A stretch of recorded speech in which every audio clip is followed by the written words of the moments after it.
Hello, beautiful. Your message today is about false God, right? And this is the beautiful oracle card. Just pay attention to, take a moment, look at the picture and feel what it activates inside of you.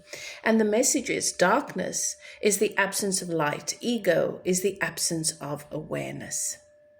Many people associate false gods to the worship of statues, idols, and deities, which are outside of their religion and belief system.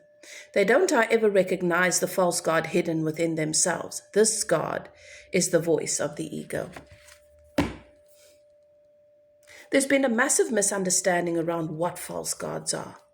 Being afraid of false gods, wanting to avoid worshipping anything that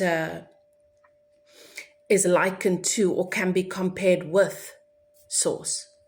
Loving anything more than that which you call God, the God of your understanding. And so we've added so much meaning, attached so much negative meaning to inanimate objects, to things, crystals, monuments made of stone, gold. But we forget something. Everything that is created on this planet is made from elements that is from this planet. Nothing is from outside of our planet, of our world, and everything on this planet is a part of Mother Earth, is a part of creation, has been created by the divine. So how can anything that is created by Source not have the essence of God, of Source? Surely it must. Obviously it does. A flower does. Everything in creation does, carries the frequency and the energy of the God force. So it cannot be false. It can be a symbol. And so we often overlook the false God within, our fears. Our fear guides us to the false God within. Our fear reveals the false God within. We just don't want to see it. The ego, how it attaches and adds meaning to things, good or bad, depending on what is going to serve our narrative, but doesn't always serve the whole, and certainly doesn't serve our soul's evolution. The Quran says Shaitan is closer than you think. It's like the blood that flows through your veins. Another indication that it's within you. This devil that we've created, this evil force that we're so aware of, can block us from creating the beautiful lives that we want and that we deserve, can cause us to make can make decisions in error, can choose action and behavior that's not going to serve us or the collective or the God force within us and within all. And so we've interpreted it the way that only the mind can. It must be something that we see in this world. And it can't be in me, because we've wanted to separate ourselves as much as possible from this false God, this evil deity, this dark force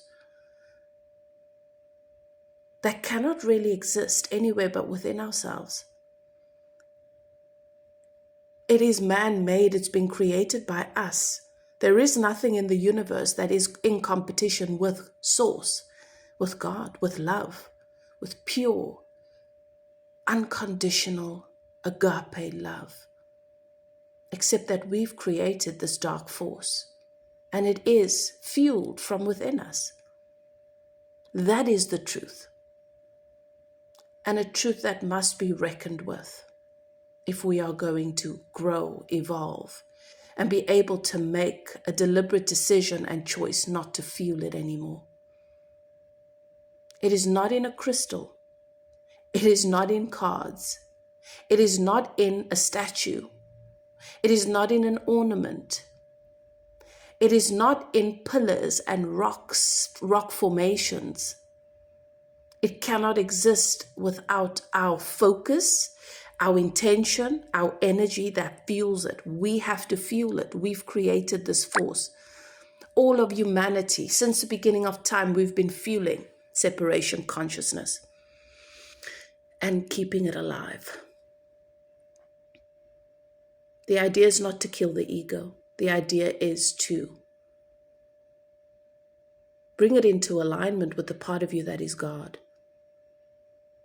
And fear is a thing that directs and highlights its presence in your life. When we make choices, when we make decisions from fear, or we make judgments about people from a place of fear, or we choose actions based on fear, that is not the part of you that is source, that is God making that, fueling that decision. That is the false God within you. The one that you've given so much power to protect you and to keep you safe from whatever harm may be outside of you when the real harm is within. And it's based on and it feeds off of delusion. And until we are willing to be honest with ourselves about this, the ills, the sickness that we see in the world will continue to be fueled, not outside of us, not by spiritual practices or a religion that is different to yours, from within each and every one of us. Because every day we get to make the choice, get into alignment with source and love, or feed the fear. Fuel it. Let it guide you. Let it make your decisions. And lie to you, tell you that you are on the right path and that you are right and they are wrong. Didn't the Bible say, a wolf in sheep's clothing? It presents itself as pure and good and righteous. It is your own untruth. This is the battle of good, of light and dark within each and every one of us. And it's a choice we've got to make every day. And it's not about inanimate objects, and it's certainly not about the trees. And it's not about the stones and the rock formations and the elements that come from the earth. That is all pure, that is connected to God, untainted. It does not have an ego, you do. So let's debunk these myths, these lies that we tell ourselves. We're better, it's them, and if everyone just believed what I believe, the world would be a better place. No, if everybody understood, regardless of what your religion is, or your philosophy is, or your faith is, that you are the one that gets to use that path, or that allows that path to guide you to source, or as an excuse to separate yourself from God. You can call yourself a Christian. It is your path that you will then use to help you to line up with source, or separate you from God. Whether you're Muslim, whether you're Hindu, whether you practice Judaism, whether it is spiritual, whatever, even the occult, they're all paths. You're the one. You're the magician that fuels them. You're the one with the intention and the power. You can use your path, no matter what you call it, as a means to line up, get into alignment with source, the God force and love, or fear, hatred, judgment. It's your choice every single day. And it doesn't matter what you call yourself.